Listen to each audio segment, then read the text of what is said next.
들어왔습니다. 여의도 UFC Ultimate Fighting Conference 무한 끝장 토론. 금요일날 기다리는 사람들 많아요. 자, 모처럼 나오셨습니다. 이재정 더불어민주당 의원님. 네, 반갑습니다. 새해 복 많이 받으세요. 예. 올해 처음 뵙으니까. 좀 그러네요. 네. 자, 처음 출연하셨습니다. 선금주 국민의당 의원 자리하셨습니다. 네, 반갑습니다. 선금주입니다. 예. 새해 복 많이 받으십시오.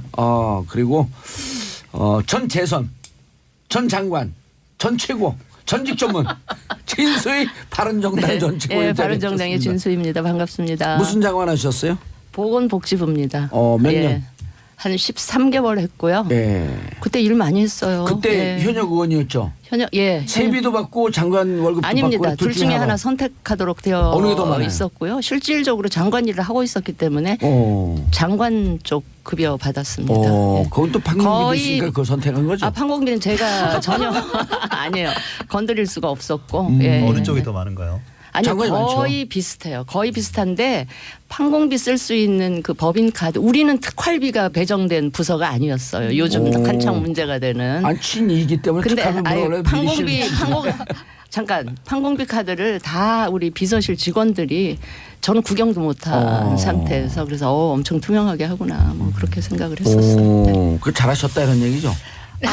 장관은 잘했는데 대통령 잘못했다. 일을 열심히 했고요. 예. 그때 이제 제가 한 가지 잠깐 바로 잡을게. 우리 국민들이 장관 하루만 해도 뭐 연금 받는다 이런데 그거 전혀 사실이 아니라는 거를 다시 한번 말씀을 드립니다. 예. 진수희 의원님이요. 그 방송 분량에 대한 욕심이 많으셔요. 기회 오면은 끝까지 갑니다. 제가 드리겠습니다. 지금부터 입 다물게요. 인사도 안 하셨네. 자, 그리고 자유한국당 소속인가요 지금? 네, 그렇습니다. 자유한국당 재선 의원 출신 차명진 의원 자리하셨습니다. 네, 반갑습니다. 새해 복 많이 받으십시오. 예. 목소리가 중후하세요. 네. 좀 새해에는 좀 무게 있게 나가겠습니다. 몇 번 떨어지셨어요? 2번 떨어졌습니다. 그 떨어진 만큼 인간이 성숙됩니다. 우리 정봉주 의원은 학교 갔다 왔어요. 그렇게 많이 떨어졌는데도 별로 성수가 안 된 것 같아요. 예. 아니 떨어질 기회가 없었잖아. 무지하게 떨어졌어요. 정말 그럼요. 내가 모르는 사이에. 떨어지기도 많이 떨어지고 출마 못하기도 많이 못했고. 제가 21살서부터 출마하려고 그랬거든요. 자, 진수 의원님. 예. 주제 나왔어요. MB 잘 아실 텐데. 네, 제가 이렇게 웃을 일이 아닌데. 그렇죠. 어제 그저께 골목 성명이 아니라 콜록 성명 보셨죠? 콜록 성명이라 그래요, 또. 예. 왜 그렇게 기침을 많이 하셨어요? 제가 알기로 그분이 원래 기관지 호흡기가 잘 안 좋아서 평소 때도 기침은 늘 많이 하시는데 아마 요즘 왜 감기 굉장히 유행하잖아요. 또 감기도 걸리시지 않았을까. 예. 저는 그렇게 생각하면서 좀 봤고요. 현장 참모들은 좀 울컥해서 그랬다라고 하는 말씀들을 하시던데. 모르겠어요. 현장에서 보신 분들이 더 가까이서 뵀으니까 뭐 그런가 싶긴 한데 또 그 양반이 또 그렇게 또 나약하신 분이 아니라서 그랬을까 싶어요. 예. 아니 이제껏 나약한 모습 못 봤는데 멀리서 보신 또 국민들 그런 얘기도 하시더라고요. 많이 초조하구나. 그래서 그런 느낌이 많이 태도다. 들었죠. 예, 댓글은 이게 제일 많이 달리더라고요. 곧 아플 예정이시다. 아니 뭐 아주 평상심이기야 하겠어요. 그럼요. 그 아래 자기 돕던 그 참모들이 다 줄줄이 이제 구속되고 그러는데 그렇게 평상심일 수는 없겠죠. 예. 근데 어떤 분들은 이제 구속될 분들이 구속될 때는 초조하지 않으시다가 김희중 부속실장이 구속되지 않으니까 그때부터 초조해지신다 이런 얘기도 평가가 있더라고요. 근데 김희중 그 제1부속실장 보면서 충격은 좀 받으셨고. 과거에 98년도에 그 수행비서인가 하다가 감옥 간 분 있잖아요. 그 MB 국회의원 시절에 그래갖고 그 선거 자금 예. 그거 내부 고발하고 그래갖고 그분 때문에 선거법 위반으로 아웃됐잖아요. 예. 그분의 데자뷰를 보는 것 같다. 그런 분들 얘기 많잖아요. 그분도 그때 이제 누구에게 맞는지 모르지만 선거 때 쓴 돈을 달라고 그랬더니 돈에 대해서는 피도 눈물도 없었고 결국 1, 2천만 원인가 쓴 걸 안 주더라. 그래갖고 그분이 고발한 게 뭐였었냐면 불법으로 또 다른 유사 선거 사무실을 차렸다. 이렇게 하고 고발한 거거든요. 그러니까 지금 저는 요즘에 생각이 많이 드는데 MB도 그렇고 박근혜도 그렇고 그 과거에 가장 그 가까이 있던 사람들 그렇죠? 네. 이게 무슨 뭐 법적인 문제, 도덕적인 문제하고는 별개로 또 사람의 문제였다. 주변에 있던 사람들이 이렇게 이제 이 입장을 바꿔서 소위 말하면 이제 배신을 하잖아요. 그런 걸 보면서 저는 좀 여러 가지 많은 생각을 해요. 그런데 사람이 소위 말하면 이 어디까지 의리를 지켜야 되는가 이런 생각도 좀 해보고 그러면서 좀 드는 생각이 두 가지 중에 하나여야 될 것 같아. 하나는 자기하고 같이 있었던 그런 참모나 동지들하고 공범이 되든지 아니면 아예 정말로 아무것도 안 하든지 그 둘 중에 하나 아니면은 항상 문제가 생기더라고요. 그거는 제가 볼 때 이 진영을 떠나서 그런 문제들이 항상 발생해요.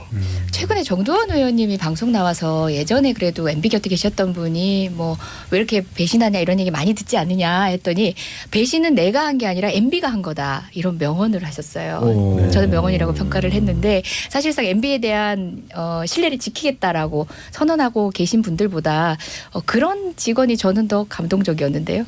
아니 근데 이 문제가 그 한 사람의 배신 프레임으로 가서는 안 될 것 같아요. 그럼요. 아예 그냥 배신 얘기를 하시니까 그러니까 그런 얘기를 이제 했습니다. 일반적으로 이제 이 소위 말하면 이제 대중 정치를 하고 도덕 군자 연 하시는 분들은 이제 그렇게 얘기하시면 되는데 우리 이렇게 보면은 쭉 정치의 그 역사를 이렇게 보면요. 네. 오히려 더 스펙타클하고 어떤 사람들의 관심을 이끄는 문제는 뭐냐면 누가 더 대의에 충실하느냐 누가 대의를 거머쥐느냐 이거가 아니라요. 누가 자기 주변 관계를 관리 잘하고 잘하느냐. 주변에서 누가 힘을 얻어내느냐 이게 사실은 사람들의 관심을 가져요. 사실은. 그리고 드라마 같은 것도 정치 드라마도 그 소위 말하면 힘이 가지려면 그런 이 주변의 그 관계 마이크로 폴리틱스 있죠. 이 부분이 그 오히려 사람들의 관심을 끄지 커다란 대의에 관한 문제는 뭐 사실은 쏘쏘예요. 사실은 제가 이렇게 정치 해보면은 뭐 저 자신도 그렇지만 많은 사람들이 그 대의와 관련해서는 상당히 스트레스가 많이 움직여요. 아 근데 오히려. 손 의원님 네. 말씀하시고 제가 좀 그 할게요. 대의와 관련된 부분에 있어서 대의가 명확하면 배신의 문제가 안 나오는 거고요. 지금 김희중 전 실장의 발언 중에 딸에게 더 이상 부끄러운 아빠가 되지 않겠다. 맞습니다. 이 표현이 굉장히 가슴에 와닿더라고요. 그거는 그러니까 딸일 수도 있고 국민일 수도 있습니다. 그분의 입장에서는. 그러니까 이명박 전 대통령께서 대의의 입장에 서서 그 일정들이 이루어졌다면 이분이 끝까지 갈 수 있는 거죠. 근데 그렇지 않기 때문에 그건 배신의 프레임이 아니라는 것이죠. 근데 이제 그거 아마 송금준이 이제 아마 편하게 정치를 하셔서 그런데 그 정치를 좀 하다 보면요. 네. 여러 가지 이제 이 대의가 아닌 주변에서 소위를 따져야 되는 들이 많이 생겨요. 지금 이제 예컨대 이제 나주에 지역구 계시잖아요. 네.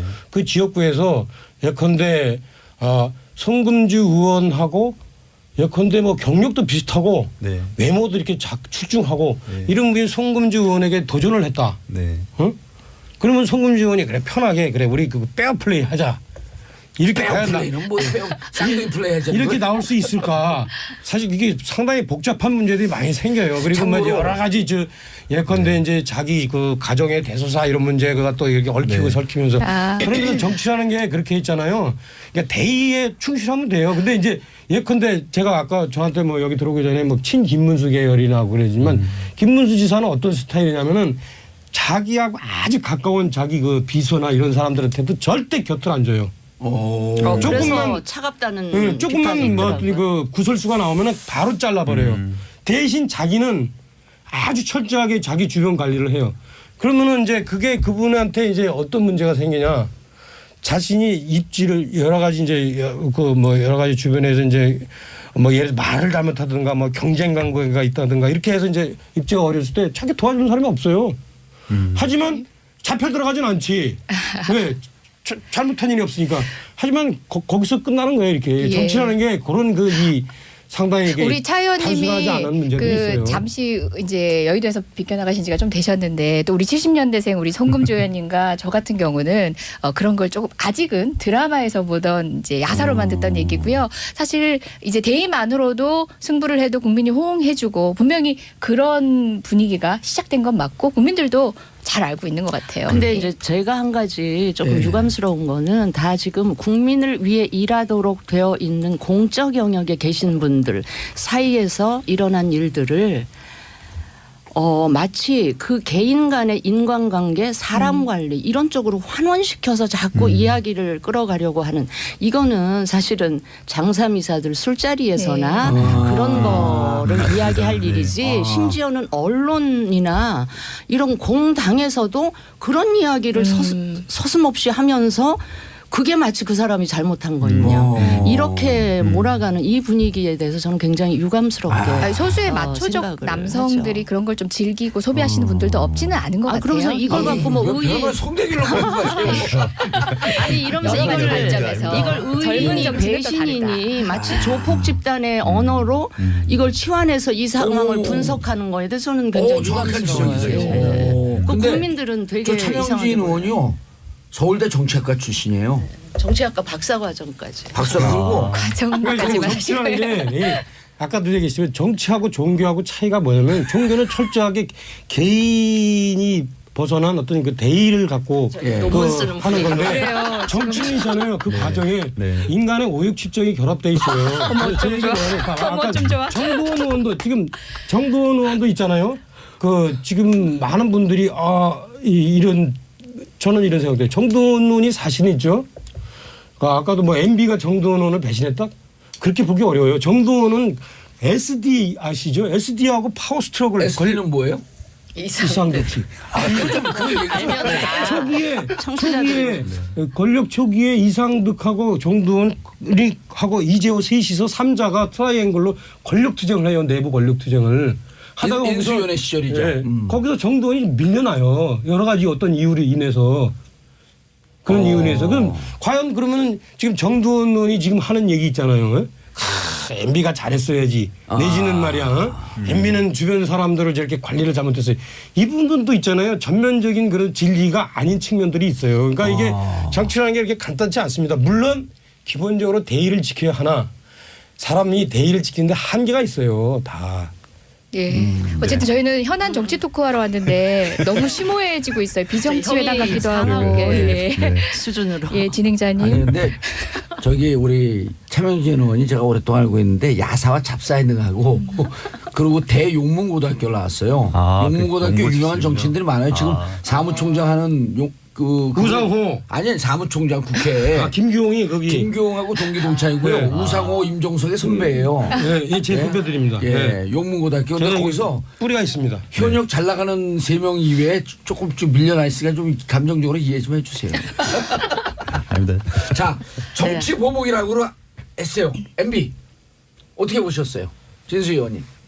정치 보복이다. 경계가 애매모호하죠. 예. 노무현 대통령의 그 비극적인 그런 사건이 없었다면 또 그렇게 보는 게 무리일 수도 있는데 이제 그런 게 있었기 때문에 좀 그렇게 볼 수 있는 여지도 있다. 그래서 저는 이번 기회에 제가 그 생각이 났어요. 제가 그 10년 전에 노무현 전 대통령이 수사하고 뭐 그런 과정에서 이게 또 몇 년 후에 또 악순환의 어떤 그렇게 빠지면 어떻겠나 걱정이 돼서 수사는 드러났으니까 하되 전직 대통령에 대한 예우 차원에서 그냥 대승적으로 이렇게 이 대통령의 결단으로 이렇게 가는 게 그러니까 덮는다는 표현이 조금 그렇지만 그렇게 가는 게 전체 국민들 또 국익 또 우리나라가 한 걸음 앞으로 가야 된다라는 그런 측면에서 보면 그랬으면 좋지 않겠나 뭐 그런 생각도 했는데 그거를 어디다가 제가 뭐 이렇게 얘기할 수 없고. 얘기하기는 그랬는데 그랬으면 좋겠다. 이재호인데 이재호 아니요 의원한테 얘기 좀 하시지 그런 그랬어요. 생각을 하던 그 즈음에 노 대통령 그 비극적인 그 당시에 예 그런 일이 있었어서 뭐 하여튼 그 기억이 갑자기 오늘 나네요. 청와대에서는 우리가 검찰을 지금 이래라 저래라 하면서 가이드라인 주는 거로 이렇게 얘기하지 마라.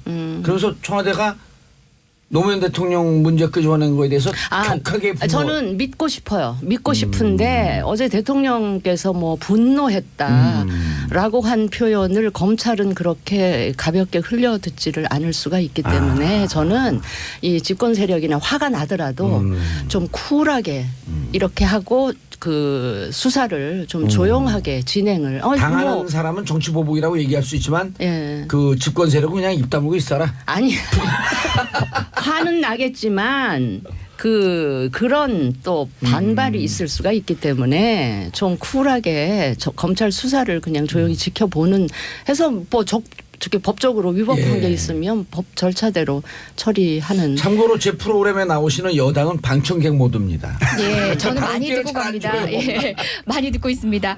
어떻게 보셨어요? 문재인 대통령 정치인이던 시절부터 또 후보자이던 두 번의 후보자 과정에서도 가장 지지자들이 가깝했던 표현이 너무 정제된 표현만 쓰시던 분으로 유명합니다. 섣불리 어떤 단어를 통해서 지지자들에게 호소해서 휘감는 그런 카리스마, 좋게 말하면 카리스마, 나쁘게 말하면 그런 술수는 쓰지 않는 분인데요. 그분이 이 정도의 단어를 썼다는 것은 굉장히 많은 것을 내포하고 있고 저는 문재인 대통령의 의미 지지자 있네요. 그리고 또 저희 예. 정당인 우리 정당 내부 목소리도 다르지 않습니다. 비슷한 온도를 느끼고 있는데요. 일단 요것과 구별해서 말씀드리건데 MB의 성명 어떻게 봤느냐. 본인으로서는 최선의 변명이자 최악의 변명을 한 거라고 봐요. 최선의 변명이라고 한 거는 정치 보복이라는 단어를 언급한 거. 예. 제가 변호사였지만 법정에서 유죄받는 피의자 피고인들도 본인은 결백하다는 얘기 안 한 사람 없습니다. 응당 피의자로서 피고인으로서 할 수 있는 변명한 거고요. 예. 그다음에 최악의 변명이라고 한 것은 노무현 대통령을 언급한 겁니다. 스스로 그때가 정치 보복이었음을 인정한 겁니다. 저는 한 가지 말씀 더 드릴게요. 진수희 장관님 제가 평소에 존경하고 합리적인 생각 저도 많이 따르려고 노력하지만 대통령의 결단으로 어쨌든 이 부분을 종집을 찍을 수 있는 정도의 그런 문화가 필요하다 하셨는데 저는 우리나라 이 대한민국 한반도에 그 누구도 이런 MB의 혐의와 범죄의 혐의를 덮을 수 있는 권한 있는 사람은 아무도 없습니다. 만약 문재인 대통령이 증거 덮는다. 탄핵감입니다. 잠깐. 대한민국에는 오해. 아무도 없습니다. 오해가 있을 수 있어서 잠깐 어쨌든 간에 말씀드리는데 프레임적 차원에서 예. 말씀드린 거고요. 드러나는 증거를 쫓아가는 과정입니다. 드러나는 증거를 덮을 수 있는 사람은 없다는 얘기고요. 이렇게 얘기하는 정치 보복과 정권이 바뀌었을 때 그렇게 치욕을 주는 방식으로 있을지 없을지도 채다 모르는 내용들을 검찰에서 흘려서 죽음으로까지 몰고 갔던 그 당시 상황은 분명히 비중의 차이를 두고 평가를 해야 된다는 겁니다. 양비양시의 관점이 아니라 양비양시를 알겠습니다. 하더라도 온도를 재고 무게를 재서 정확하게 말씀하시는 게 중요하다고 반박. 생각합니다. 반박이 아니고요. 예. 오해가 있을 수 있어서 해명. 말씀을 드리는데 해명. 그렇다고 지금 이 사안을 무조건 문 대통령의 결심으로 좀 덮어갔으면 좋겠다는 얘기는 예. 전혀 아닙니다. 예. 전혀 예. 아니고 예. 그 10년 전 그 상황에서 제가 느꼈던 소외를 그냥 예. 생각이 나서 말씀을 드린 건데 당시의 그때는 상황을. 그럴 수 있는 힘이나 그 예. 결심할 수 있는 주체에 제가 그 그룹의 일원이었기 때문에 네. 또 몇 년 후에 또 알겠습니다. 우리 국민들이 이 악순환을 볼 수도 있을지 모르겠다는 걱정. 그다음에 2009년의 지금- 상황을 말씀하신 예, 거고. 알겠습니다. 지금도 혹시 뭐 또 10년 후에 예. 또 이런 상황이 입장이 뒤바뀌어서 되풀이될 수도 있는 거 아닌가 이런 걱정이 10년까지 정권 안 바뀔 것 같은데. 아니요. 아니 그럼 그렇죠. 아니, 그렇게 어려울 수 있죠. 저게 바로 오만한 거예요. 예. 그래서 예. 제가 그래서 그냥 진 장관님의 말씀을 이제 제가 조금 예. 오도한 면이 없지 않다고 예, 보지만 알겠습니다. 통상 그런 방식의 발언들을 많이 하시니까 알겠습니다. 제가 그걸 우리 전제로 하고 국민 말씀드리긴 두분 했습니다. 여기 남성 패널들도 역시 있어요. 남성들이 잠깐 어렵군요, 10초만. 진짜. 남성들도 먹고 살자. 우리 국민들의 네. 정치 저 의식이나 처음 수준으로 나왔는데. 봤을 때 그거 가능하지 않다는 거 저도 예. 알아요. 알겠습니다. 그러자는 얘기도 진짜 아닙니다. 네. 네. 자, 송금주 의원님. 모처럼 예. 나오셨는데. 아유, 예, 죄송합니다. 말할 기회가 추사표 없네요. 이번에 전남도에서 나가는 거예요? 나중에 그렇게 하겠습니다. 자, 네, 저 기본적으로 국민의당 입장은 뭐였었어요? 저희는 이제 그 이명박 전 대통령 관련 수사는 적법하게 이루어져야 된다. 또 엄정하게 이루어져야 된다는 겁니다. 그러니까 나타난 증거들에 문무일 대해서는 총장의 입장이 옳다. 예 그렇게 생각합니다. 예. 근데 이명박 전 대통령께서 어쨌든 정치적인 시도를 하신 거죠. 대국민 담화를 통해서 시도를 하셨고 그 부분 정치적 시도를 했다. 네, 저는 그렇게 봅니다. 예. 물론 감정이 굉장히 고조된 상태에서 하셔가지고 여러 가지 해석을 낳지만 결국 마지막에 뭐 통합에 대한 메시지를 같이 던지면서 정치 보복은 하지 말아달라. 자기가 책임지겠다. 이런 말씀을 기침을 하시면서 얘기하셨지 않습니까?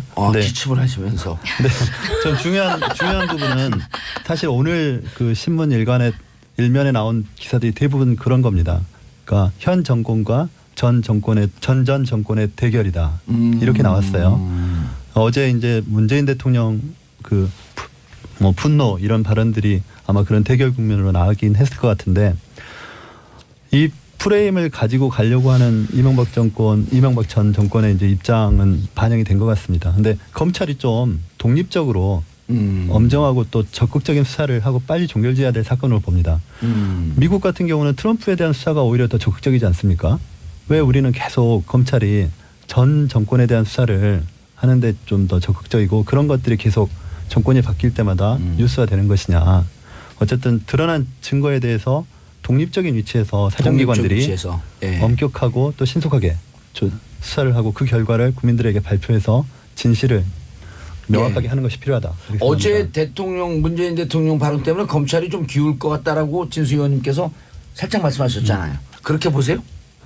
네, 지금 검찰 개혁이 진행 중인 상황입니다. 그런 것들이 아마 검찰에 어느 정도 좀 부담을 줄 수도 있지만 제가 알기로 노무현 정권 때도 예.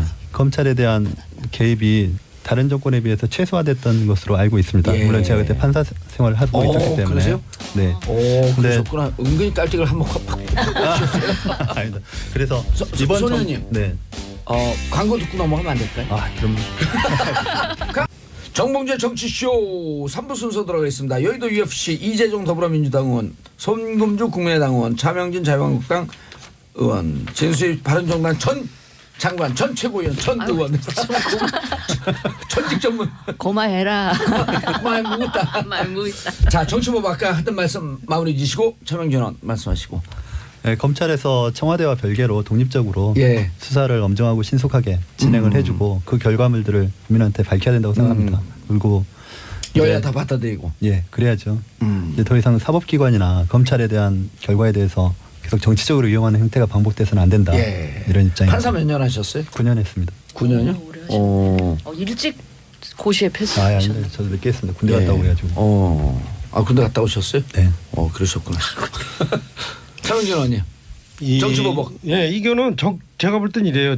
정패청산이면서 동시에 정치보복이에요. 그러니까 어떤 양날의 칼을 다 그럼 갖고 있다. 정치인이 어떤 정치 행위를 할 때는 아까도 말씀드렸듯이 어떤 대의적인 목적과 그다음에 소의적인 목적이 함께 항상 결합이 돼요. 그래서 어떤 걸 통해서 내가 내 이러한 목표를 수행함과 동시에 나의 경쟁자 누구를 제거한다든가 이런 어떤 아니면 나의 뭐 어떤 그 측근 누구를 또 이렇게 기용한다든가 이 두 가지 목적이 함께 있는데 지금 이 같은 경우에는 지금 문재인 대통령이 적폐청산이라는 그 목표를 계속 하는 것 대의는 분명히 있고 이 대의는 아마 제가 볼 때 이 관점에서 볼 때 절대 포기 못할 거예요. 왜냐하면 문재인 대통령이 지금 대통령 되고 나서 국민들한테 박수 받는 게 이 적폐청산밖에 없어요.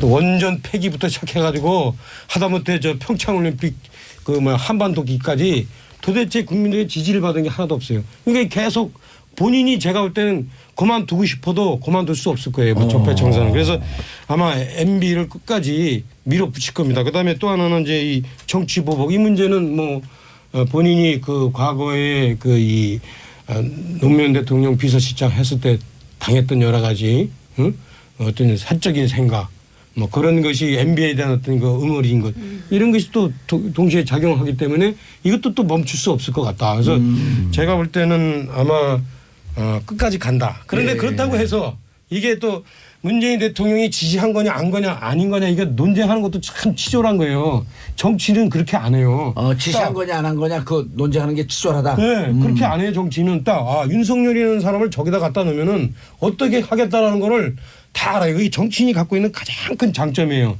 사람을 보면은 이 사람이 어디서 어디까지 움직일 수가 있다는 걸 알 수 있는 게. 또 거기다 딱 임명해 놓으면 안 봐도 내가 침대에 가서 잠을 자도 윤석열은 어떻게 움직일 거라는 걸 다 아는 거예요. 네? 그래서 문재인 대통령이 지시했느냐 안 했냐라고 논쟁을 누가 하는데 그거는 지금 또 이 상황을 제대로 읽지 못하는 거죠. 참 두 번 떨어지더니 도인이 된 것 같아. 아니 그래도 이제 이렇게 많이 좀 상처를 받으면은 사람의 속이 보여요. 그런데 이제 아까 문재인 대통령이 하는 정책마다 실패하다 안다. 그러면 청와대가 혹은 민주당이 잘 안 될 것 같다? 저는 이미 시작됐다고 봐요. 왜냐하면 이제 제가 보면 이래. 과거에 박근혜 대통령이 이게 드디어 그 실제 지지 기반이 흔들린다 안 된다라고 제가 딱 봤을 때가 언제냐면 담배값 인상했을 때. 담배값 인상을 하면서 그 50대 있죠. 50대 소위 말하면 이제 중하층 지지자들이 박근혜 대통령한테서 돌아서기 시작한 거야 그때. 근데 지금 딱 보니까 제가 볼 때는 20대들이 돌아서기 시작하고 있어요. 문재인 대통령한테. 그 사람들이 갖고 있는 가치관을 문재인 대통령이 건드렸어요. 그게 뭐냐면 평창 올림픽에 소위 말하면 열심히 운동한 선수들을 빼고 북한 선수를 집어넣는다. 그게 아무리 문재인 대통령의 대의가 좋다 할지라도 그 사람들이 20대들이 볼 때는 이건 아니거든. 이거는 세상을 운영하는 법칙이 아니거든. 거기서부터 금이 갔지요. 또 이 소위 말하면 비트코인에 대해서도 이 비트코인을 소위 말하면 정통파 경제학자들은 소위 말하면 이 은행이나 국가가 뒤에서 신용을 담보하지 않는 화폐는 가짜다라고 얘기하는 것 자체가 20대의 경제관념에는 와닿지 않는 거야. 그 사람들. 누군가가 오히려 더 나라보다 더 나를 신용을 보장해 준다라는 생각을 20대들은 하는 거예요. 그래서 누군가가 완전히 돈을 빼지 않는 한 그 돈이 계속 돌면 그 신용이 보장이 되는 거예요. 그게 기본 경제 법칙인데 이거를 문재인 대통령이 역시 그 문재인 대통령도 기성세대였던 거야. 이거를 이제 지금 보니까 많은 지금 현 정부의 그 국가를 운영하는 사람들이 비트코인 자체를 완전히 근거가 없다고 생각하는 거야 지금. 근데 이거는 좀 제가 볼 때는 이게 쭉 경제의 전반적인 흐름을 제대로 읽어내지 못하는 거고 그게 이제 20대한테 안 맞은 거예요. 그래서 알겠습니다. 거기서부터 벌써 균열이 왔고 무너지고 있다. 네. 자, 예, 이재용 의원님. 여러 가지 차원에서 생각은 많이 다릅니다만은 그래도 이제 구체적인 언급을 정책 두 가지로 얘기하셨으니까 그 부분에 대해서 말씀을 드릴게요. 박근혜 대통령의 담뱃값 인상하고는 달리 보아질 측면이 있습니다. 일단 두 가지 정책 언급하신 내용, 비트코인 내용과 여자 하키 선수 단일팀 내용은 지지자들 중에서도 문재인 대통령에 대해서 비토하는 여론이 있다는 것도 알고 있습니다. 하지만 기본적으로 그 정책에 기본에 깔린 어떤 철학이나 가치관의 측면에서는 박근혜 대통령의 담뱃값 인상하고는 분명히 다릅니다. 박근혜 대통령의 담뱃값 인상은 이제 부자 정책으로 가고 서민에게 고통을 가중시키는 방식으로 정부의 재정을 늘려간다는 그런 입장이 반영되고 투영되고 향후에도 그런 규제 정책들이 유지되는 가운데서 지지자들이 이탈을 해간 거고요. 그렇지만 이번 건 같은 경우는 협조를 위한 노력이 필요하고 설득을 위한 지속적인 소통이 필요하다는 측면에서는 저는 이번 사태를 인식하고 있지만 말씀하신 전망에 대해서는 다른 입장입니다. 그러니까 그 부분은 조금 이 정치를 있잖아요. 이렇게 부자냐 아니면 가난한 자냐 이렇게 해서 보면은 야당할 때는 편해. 하지만 국가를 운영할 때는 그렇게 보면요.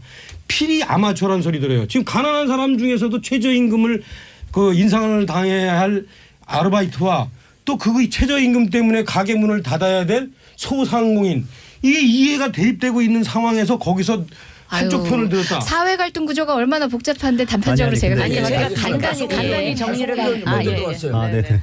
들이대지 마세요. 그 설득을 통해 희생을 구하는 것에 대해서 제가 좀 납득이 잘 안 가는 부분입니다. 사실 그러니까 담뱃값 인상 문제하고 사실 그 동일 평면에서 아이스하키 단일팀 구성이나 비트코인 문제를 접근할 수는 없죠, 당연히. 근데 사실은 그 개인의 땀과 희생을 노력을 가지고 쟁취해낸 그 올림픽 출전권 아니겠습니까? 그 부분에 대해서 어떻게 국가가 그 개개인에 대해서 희생을 얘기할 수 있는가? 이 부분에 대한 문제 제기를 해야 되는 겁니다. 비트코인에 대한 문제도 마찬가지죠. 그러니까 처음에 비트코인이라는 그러니까 블록체인 비트코인 체제가 나왔을 때 사실 제도권의 그 금융권에 대한 불신에 기해서 이 화폐가 등장을 했단 말입니다. 그리고 이 화폐에 대해서 젊은 층이 또 제도권에 대한 반발을 가지고 있는 분들이 어떤 신뢰성을 준 거죠. 물론 그것이 이제 지금 굉장히 너무 지나치게 투기화되니까 문제지만 그 문제에 대한 접근을 할 때 정부가 일관된 방향을 가지고 갔어야 되는데 왔다 갔다 했기 때문에 더 어려워진 것 아니겠습니까? 그로 인해서 피해를 본 청년층이 있는 것이고 그분들에 대해서 그 희생을 어떤 대의에 따른 희생이라고 말이죠. 이렇게 볼 수는 없는 것 아니겠습니까? 그렇죠. 그렇게 단편적으로 얘기하고 싶지도 않고 그래서도 안 된다고 생각합니다. 다만 이제 그 두 가지 크랙이 최근에 유일하게 얘기할 수 있는 두 화제인 것 같아서 크랙의 틈을 모든 분들께서 근데 짚고 들어오시는데요. 정책적인 내용을 섬세하게 들여다봐야 될 좀 더 시간이 필요한 말이 안 합니다. 정치적인 얘기를 듣고 싶은 거예요. 민주당이 그런 거잖아요. 말할 것 같다. 그러니까 지금 제가 이야기한 차명진 의원의 분석은 지금까지는 민주당 정부, 그러니까 문재인 정부의 지지율이 고공행진을 해왔지만 균열이 이게 가기 약간 시작했다. 적신호가 아하. 지금 켜지기 시작한 거 아니냐라는 분석을 차 의원이 객관적 하신 분석이 거고 희망사항이에요. 아니요 객관적 분석인 측면이 분명히 있어요. 왜냐하면 자 아니 나도 저게 문재인 아니, 정부가 잠깐만. 너무 빨리 기우는 걸 원치 않아. 잠깐만. 우리 저 자유한국당 아니, 좀 청소 좀 내 얘기 안 해주고 끝났어. 했으면 좋겠어요. 안 끝났어요. 솔직히. 담배값 인상하고 비교한 건 무슨 얘기인가 하면 예. 제가 이야기에는 박근혜 정부의 주 지지층이 50대, 60대였는데 예. 거기서부터 이반하기 시작해서 이게 문제가 생긴 거고 예. 지금 문재인 정부도 결국 주 지지층에서 뭔가 이 불만스러운 터지기 시작했다. 정책들이 나오기 시작하면서 이게 조심해야 된다. 조심해야 된다라는 이 분석을 하신 거지 그 정책적인 컨텐츠 갖고 비교하고 이런 거는 알겠습니다. 저는 아니라고 보고요. 저는 그래서 지금 뭘 또 밑에 보고 계세요? 아니 준비해 오신 내용 다 아니, 하셔도 아니. 됩니다. 아까 다 제가 또 경청하고 하고 가겠습니다. 공도사 그 페이스에 내가 휘말려가지고 할 얘기를 잊어버릴까봐 지금 어차피 이 고공행진은 지지율 고공행진은 계속 갈 수는 없어요. 맞습니다. 없고 맞습니다. 이제 이렇게 이탈자가 생기고 민심이 좀 이반이 될 텐데 그렇다고 그분들이 달리 쳐다볼 데가 없단 말이에요. 대안이 없단 말이에요. 자유한국당이 대안이라고 전혀 생각은 또 그분들이 안 하시죠. 그럴 때 어떤 분이요? 이제 많은 국민들이 그러니까 박근혜 정부에 정말 실망해서 문재인 대통령의 지지를 걸었던 중도에 계신 분들 보수층에서도 예. 그나마 합리적인 걱정하지 마세요. 분들 자유한국당에 참여진 또 있어요. 진보적에서 진보 그 파에서도 예. 좀 그래도 좀 중도에 가까운 온건하신 분들 통합으로 이분들이 자연스럽게 넘어가시죠 그냥. 예. 왜 통합이 그래서 잘하는가? 진행하고 계신 예, 거죠. 그분들이 기대를 걸 수 있는 저는 대한 정당이 하나 만들어질 필요가 있던 요 타이밍에 바로 그나마 좀 이념적인 지향점이 같은 국민의당과 그 바른정당이 이제 통합하면서 당 이름은 뭐라고 그래요? 국바당이 반국당이에요. 아니에요. 통합개혁신당 가칭이고요. 네. 국민 공모를 통해서 이제 정해질 텐데 예. 그래서 새로운 그릇이 하나 만들어져서 국민들한테 대안이 될 수 있다는 대안이 희망을 될 수 있는. 드리면 저는 충분히 이제 그쪽으로 네. 가야 된다고 생각을 해요. 송금주원님은 통합파예요, 반대파예요? 일단 저희는 통합 자체가 예. 그러니까 아니, 합당이죠. 합당. 청취자분들한테 먼저 그림을 그려주고 가야 돼요. 아, 네. 통합 찬성파예요, 반대파예요? 아니면 저는- 어정중파예요? 아니, 국민의당이 다 함께 가지 않는 형태의 합당은 그러니까 분열을 야기시키는 합당은 안 된다는 입장입니다. 어차피 이제 그 유리 깨지고 벽지 찢어지고 책상 부셔지면서 싸울 거 다 싸웠잖아요. 거의 심리적으로는 아닙니다. 분당 상태 저는 그렇게 같아요. 생각하지 않고요. 저는 마지막까지 희망을 갖고 그러니까 있습니다. 어정쩡파는 맞죠? 어정쩡이라고 할 수는 없는 거죠. 명확한 입장이 있는 건데. 아니 입장이 근데- 길어지면 어정쩡한 자, 거예요. 이렇게 말씀드릴게요. 예.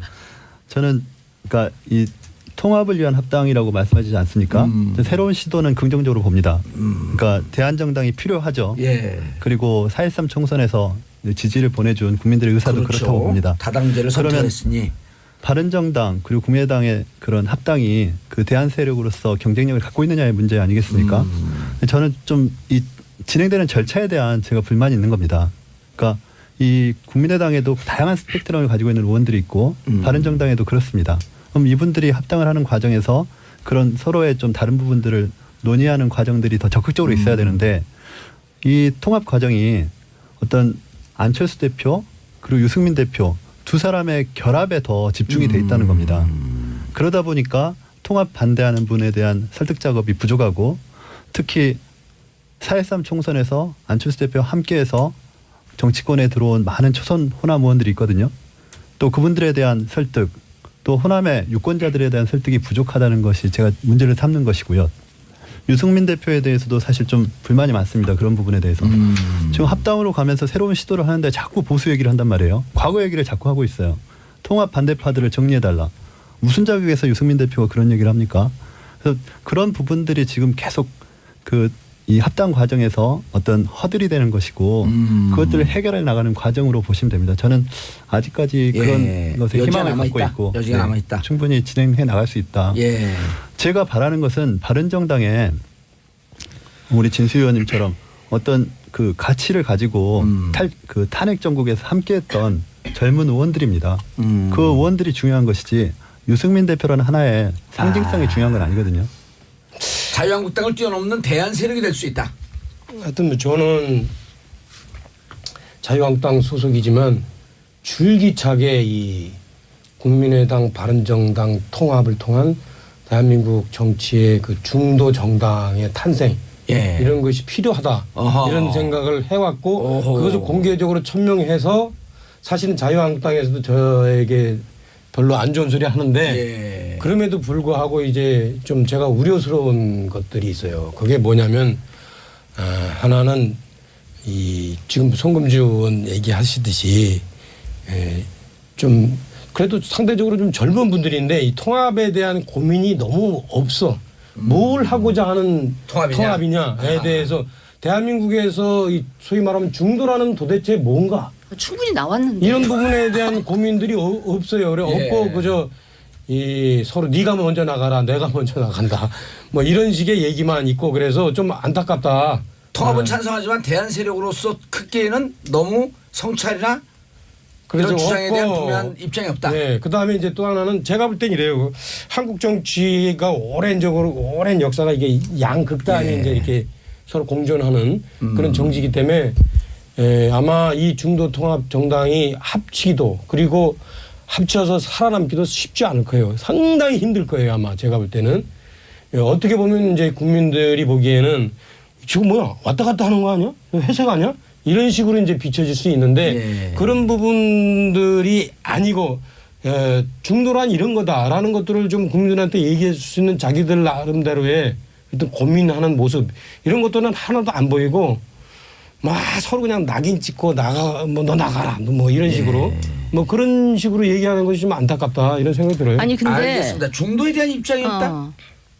아니 근데요 이게 통합을 위한 통합이라면 예. 막 그 통합 얘기하면서 분열되면 안 되는 거 아니냐 이렇게 얘기를 하시는데 통합이라고 하더라도 뭔가 추구하는 개혁적 가치를 향해서 통합을 해야 되는 거 아니겠어요? 그래야 국민들이 박수를 칠 텐데 그렇다면 완전히 구태스러운 지역에 그냥 온전해서 자기 정치적인 생명을 유지하려고 한다던가 이런 분들하고는 결별을 하고 가는 통합이어야 그게 생산적인 통합이고 미래지향적인 통합이지 그냥 있는 사람들이 하나도 이탈하면 안 되고 그래서 같이 가야 되고 저는 그거는 국민들이 원하는 방향의 통합은 아닐 거라고 생각을 하거든요. 장관님 예. 제가 질문 하나 드리겠습니다. 저는 사실 잘 모르겠어요. 여러 의원님들이나 이렇게 관련자들이 나오실 때마다 약간 입장들이 다른 것 같긴 한데 두 당의 통합은 대안적 보수로서의 정체성을 갖기 위해서 노력하시는 겁니까? 아니면은 또 다른 중도 정당을 만들기 위한 것입니까? 아니 그게 이거냐 저거냐 무슨 이분법적으로 생각할 일은 아니고요. 저는 많은 국민들이 정말 양극단에 있는 거대 두 당이 점유하고 있는 이거 말고 그러니까 중도적인 부분하고 지금 눈살 찌푸리게 하는 소위 보수라고 하는 이게 아니고 보수에서 개혁적인 보수를 그러니까 추구하는 중간당 되려는 건지 아니면은 기존의 보수 세력을 대체할 목표가 있는 건지 이런 장거리의 목표에 따라서 향후의 스탠스는 굉장히 달라질 수도 있고 중도- 지금의 판단도 굉장히 달라질 수도 있을 것 중도적인 같아요. 가치를 지향하는 분들하고 궁금했어요.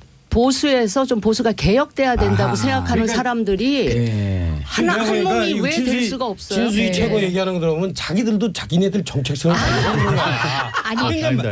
네. 얘기가 막 길어지는 거야. 근데 이분 아니 설명을 아, 하라고 네, 네. 하니까 예, 저는 이분법은 아니라는 바른정당도 그렇고 국민의당도 그러니까 중간 정당으로서의 정체감을 못 찾다 보니까 오늘날의 위기에 봉착했다고 봅니다. 그래서 그런 것에 대한 스스로의 평가와 앞으로의 전망은 조금 자명해져야 되지 않느냐. 예. 송금 의원님 이제 대선 당시에 그 선대위 대변인을 했었습니다. 수석 대변인을 했었는데 누가요? 제가 아좀 고생했다 그래요. 근데 그게 굉장히 힘들었습니다.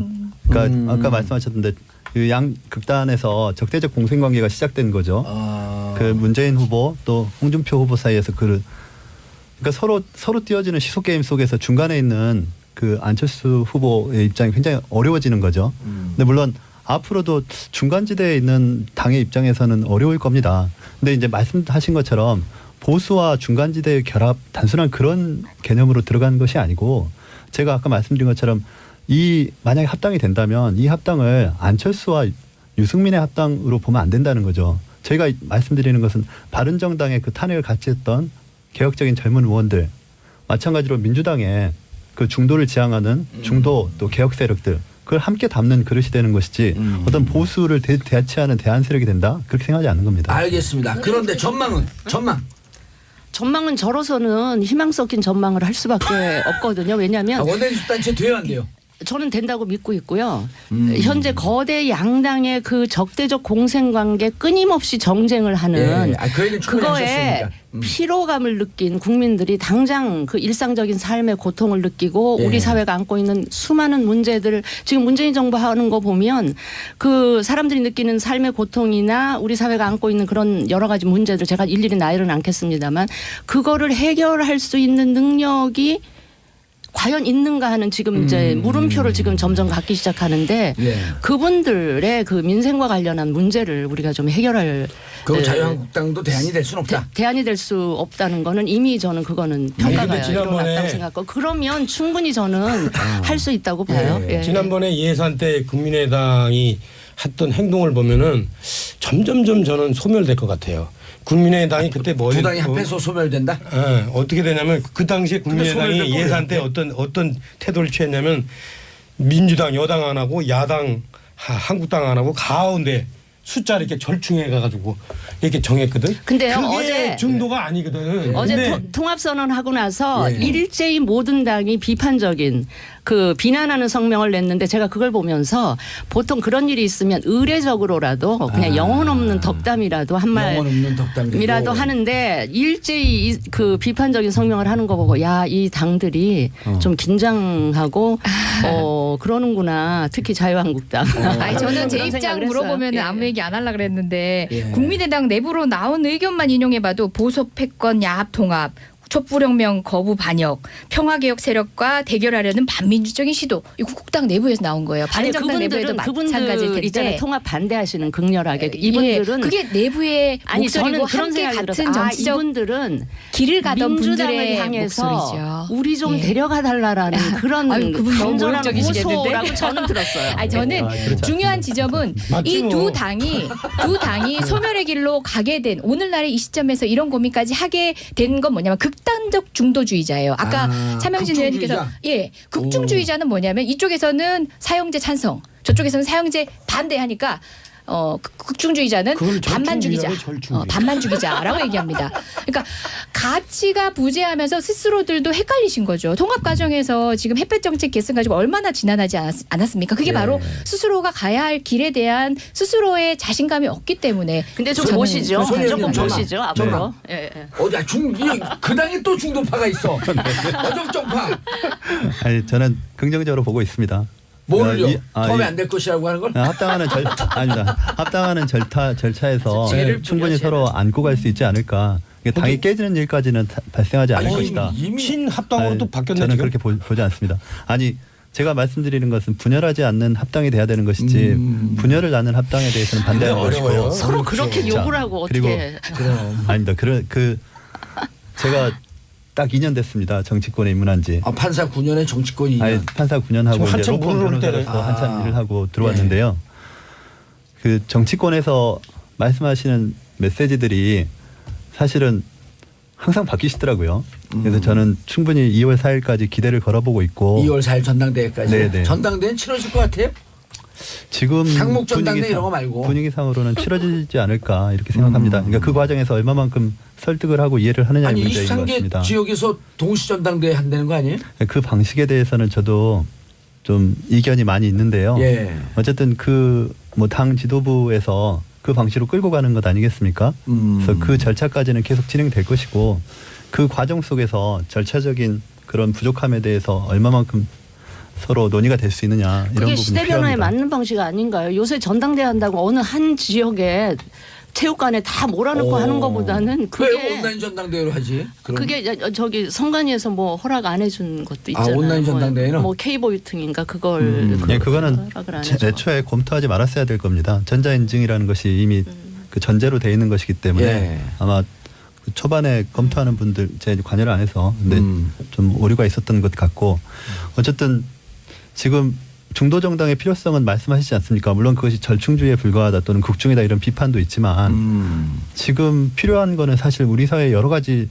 문제들에 다양한 대해서 목소리가. 실용적으로 접근할 수 있는 세력이 필요합니다. 실용주의 얘기 나왔어요. 실용주의자. 그건 실용주의가 아니죠. 아니 어떤 경우는 제가 절충으로 그 보일 하나 수도 저 있지만 조언을 드리면요. 네. 그 이제 좌파 정치 이론가의 레이코프라는 사람이 있어요. 그 사람이 뭐라 그러냐면은 전 그 어떤 개별 사안에 중도란이 있을 수 없어요. 개별 사안은 예컨대 뭐 안보냐 아니면 뭐 대화냐 이런 저 개별 사안에 대해서는 분명한 자기가 입장이 있대. 전체를 합쳤을 때 그게 그러니까 소위 말하는 모자이크를 합쳤을 때 이게 회색이다. 그러면 이게 이제 중도인데 내가 보니까 이 지금 이 국민의당 사람들은 별로 고민이 없어. 정치에 대한 고민을 안 해봐서 그런지. 힘들잖아요. 많이 합니다. 전체적으로 그냥 개별 사안에 대해서 다 중간점. 네. 이런 방금 식으로 말씀하신 건 저도 어디선가 이런 본 적이 식으로 있는 하고 얘기인데요. 있어요. 이런 예. 식으로 하고 있기 때문에 적대적 공생관계가 형성. 아니요. 이거는 인문학적으로 한번 보셔야 될 좀 것 하셔라. 네네. 아니 그렇게 하고 또 그 하나는 두 번째는 분명한 건 이래요. 지금 국민의당이 있잖아요. 지금 서로 이질적인 요소가 두 개가 합쳐 있다는 거는 본인들만 몰라요. 국민들이 다 알아요. 저기는 호남 기반하고 또 중도적인 색채가 겹쳐 있다. 근데 이게 지금 그거를 안철수 리더십이 통합을 못 하고 있잖아. 그러면 갈라서 해야 돼요. 그거를 자꾸 미련을 갖고 있어. 왜 갖고 있는 줄 아세요? 왜 갖고 있는지 아세요? 국민의당 의원들이 당장은 호남에서 지금 당선을 됐는데 다음에 어떻게 될지 모르거든. 안 이게 되지. 유권자들이 표가 어디로 갈지 모르겠거든. 그러니까 지금 왔다 갔다 하는 아니 거야. 마무리하는 간단하게 시간이 다 돼가는데 간절히 안될것 같아요. 저는 7초 남았어요. 예, 7초. 새로운 정치적 시도는 언제나 환영하고 예. 정말 기대하고 지켜봅니다. 그렇게 다만 하세요, 말씀하신 좀 것처럼 제발. 이념에는 중도가 없어요. 알겠습니다. 입장을 가지는 겁니다. 끝. 이재정 더불어민주당 의원님, 송금주 국민의당 의원님, 차명준 자유한국당 전 의원, 진수희 바른정당 전 장관 네 분 인사하시고요. 네, 감사합니다. 감사합니다. 즐거웠습니다. 좋은 고맙습니다. 저는 광고 듣고 4부 비정치회담으로